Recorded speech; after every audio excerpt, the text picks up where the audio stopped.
everyone, I'm Nikki Moore, author by the sea. I live in beautiful Dorset and I'm published by HarperCollins.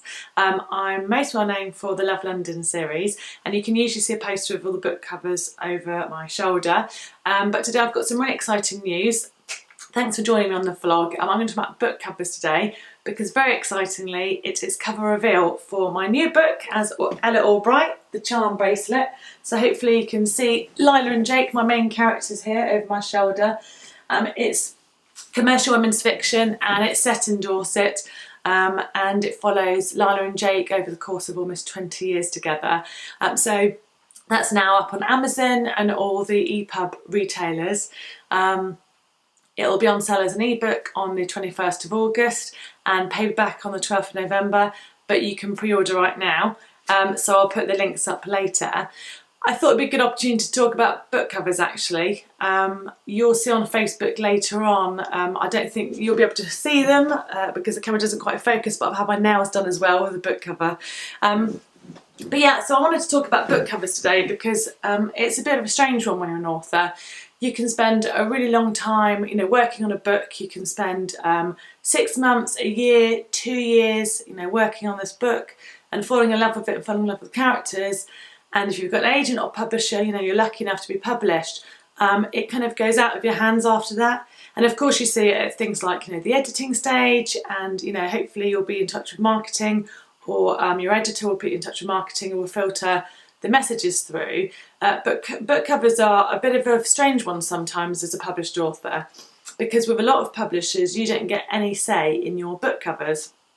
And I think that's quite peculiar in a way, because you've poured your heart and soul into this piece of work, this book, and then the cover could be something completely different to your imagining, or you might think it doesn't quite go with the story. I've been incredibly lucky with my book covers, and One More Chapter, my publishers, who were previously Harper Impulse, the romance kind of digital first imprint of HarperCollins, and now with One More Chapter brings in what was Killer Reads before and some more digital imprints. But they've always been great at working with authors on book covers.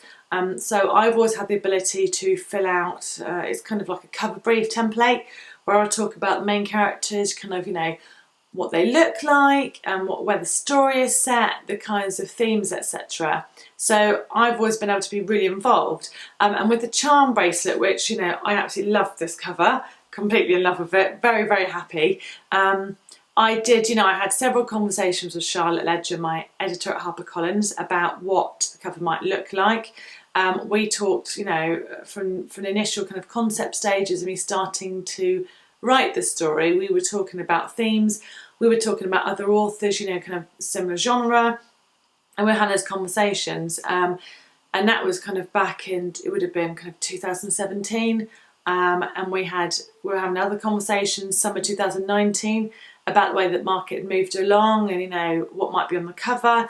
And I've been really lucky because Charlotte went away and worked with the kind of marketing and sales teams, and they worked on 30 different concepts for this cover, which, I'm being told is going to be a key title for One More Chapter in 2020. So again, very lucky. And Charlotte actually sent me the cover an email, and it looked pretty similar to this. There were some colour differences. And I really loved that version as well, and I went back with a few suggestions and a few questions which they answered, and I was really pleased with the replies that they gave me. So I'm very lucky, very an integral part of the process then, felt very, very confident and was really pleased with the results. And my agent Hattie at the Blair Partnership also got to kind of have a say and give her comments, and she also loves the cover. But it's not always like that, and that's one thing that I think you need to be prepared for if you're not a published author already, but that's one of your aims, is really to understand that to an extent that kind of creative control gets taken away from you. You have a lot of publishers, you don't have that say. But one thing I would say to you is I think it's totally okay to actually query the cover with publishers, if the cover comes back and you really, really don't like it, or you think that actually there's something on the cover that's not representative of the story, the setting is wrong, or that the character, they've got a completely different hair colour to what the character actually has, and readers are going to pick up on that. Whether you've got an agent or not, I think it's absolutely fine to go back and query that with the publisher and to ask questions about it. and to kind of say, actually, you know, I like it, but, and to kind of put yourself forward in that way. I think the key is about remaining professional.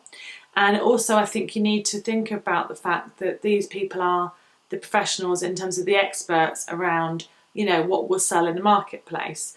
So to a degree, you need to be comfortable kind of relinquishing some of that control, because you might have that interchange with them around the cover, and they might come back and adjust it slightly, or they might come back and, you know, change it a lot, or they might come back and say, we hear what you're saying, however, the reason that we're suggesting it's like this is because. And, you know, I think as long as they can give you justifiable reasons in terms of, you know, we have experience in this marketplace and we know that fonts like this won't appeal to readers, or these kinds of covers won't appeal, or this kind of cover, you know, have got massive sales at the moment. I think you've then got to be willing to listen to them. And, you know, I think that it's a funny thing about book covers as well, because there's that saying, isn't there, don't judge a book by its cover. But actually, as a reader and talking to many other readers, and also with my author hat on, I have found that actually book covers matter a great deal. You know, it is the first thing that a potential buyer or reader is going to see. So it is absolutely key. But I think as well, you know, if you're worried about your book cover, I would actually reassure you that there are other things at play. So things like a really strong blurb are, you know, it is really, really important. Something that's going to hook the reader, something that tells the reader what the book is about, what kind of genre it's in, you know, also maybe, you know, pointing out some authors that write in the same genre, or, you know, if you like this book, then you might like this book. So with the Charm Bracelet, we said it's for readers, you know, people who enjoyed One Day in December by Josie Silver and Me Before You by Jojo Moyes. So it gives the readers an immediate sense of what kind of book this is going to be, you know, what kind of story. So I think that a kind of a hooky blurb is really, really important. And the other thing is, you know, don't underestimate the power of a damn good story. You know, if your voice is good and if you've got a really great hook, if that reader, you know, kind of opens the page, because obviously on Amazon now you've got the ability to, you know, kind of take a look and see the first page or first few pages. If your narrative voice is strong and you've got an interesting story, then, you know, a reader, even if the cover isn't that good, if the reader's kind of had a read and thought, actually, you know, I'm really into that first page or two, they're going to buy the book. The other thing to think about is title. So we went through quite a few iterations for this book. I was quite hung up on the idea of The Last Charm for quite a long time when I was writing this book. The reason being that, you know, the book is set around Lila and Jake, and Lila receives a bracelet from her mother when she's about 11, and then over the series of years, you know, she gets given charms for the bracelet as gifts, and she has a treasure hunt and she's looking for the last charm. So for me, that kind of it summarised kind of part of what the book was about. However, when we were then having discussions with HarperCollins about it, people aren't going to know what the last charm means unless they read the blurb and know a bit more about the story. So actually, you know, marketing felt the charm bracelet's a really strong hook. Lots of people have charm bracelets and they have, you know, enormous sentimental value to them. So actually just having it as the charm bracelet, it's simple and clear. People know what the story is about from the title, but also, you know, the blurb then starts to introduce them into, this is about Lila and Jake over the course of, you know, this many years. Then you know that was a strong title. So think about the title as well. But I just wanted to kind of share that insight with you, because I think there are a lot of things that when you're an aspiring author and you haven't been published yet, you might think that, you know, you get to kind of have complete control over the cover, or you might not understand the things that people are looking at when they're going to buy a book. But those are kind of the key components that I've set out there.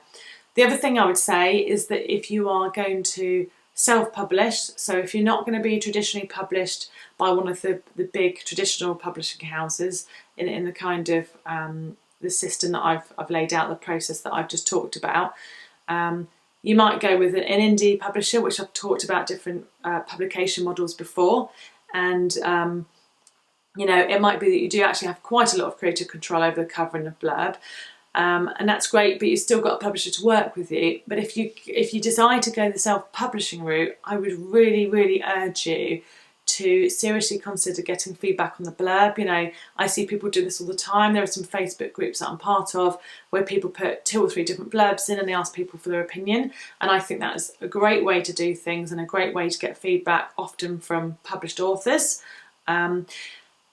Cover for me, I think when you're self-published, I've seen a lot of self-published covers that really aren't that good, that have kind of put me off as a reader. So I would just say to people who are self-publishing, you know, seriously consider, you know, finding a graphic designer, using author services, you know, finding someone to design a cover for you who does it professionally for a living.